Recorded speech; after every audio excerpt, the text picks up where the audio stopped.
Good morning students. আজি মই তোমালোকক অনুশীলনী 1ৰ খৰ অযুগ্ম সংখ্যাবোৰৰ বিষয়ে শিকাম। তোমালোকে ভালকৈ মন কৰিবা। অযুগ্ম সংখ্যাবোৰক আমি জোৰকৈ ভাগ কৰিব নোৱাৰি।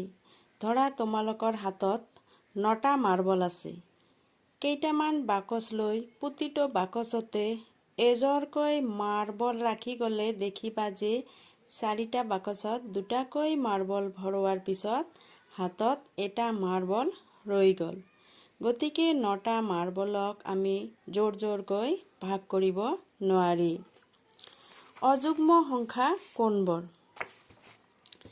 অযুগ্ম সংখ্যাবোৰ হ'ল 1, 3, 5, 7, 9, 11, 13, 15, 17, 19, 21, 23, 25, 27, 29, 31, 33, 35, 37, 39, 41, 43, 45, 47, 49, 51, 53, 55, 57, 59, 61, 63, 65, 67, 69,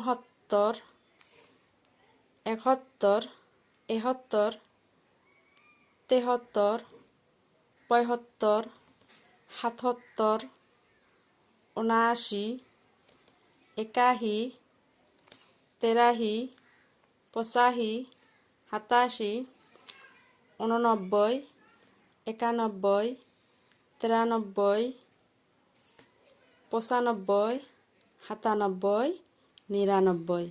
এইখিনি হ'ল অযুগ্ম সংখ্যা। তোমালোকে অযুগ্ম সংখ্যাবোৰ ভালকৈ লিখিবা।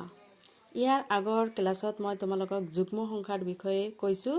তোমালোকে যুগ্ম সংখ্যা কোনবোৰ, অযুগ্ম সংখ্যা কোনবোৰ, যুগ্ম সংখ্যা বেলেগকৈ লিখিবা, অযুগ্ম সংখ্যা বেলেগকৈ লিখিবা আৰু ভালকৈ শিকিবা। আজি এইখিনিয়ে। ধন্যবাদ।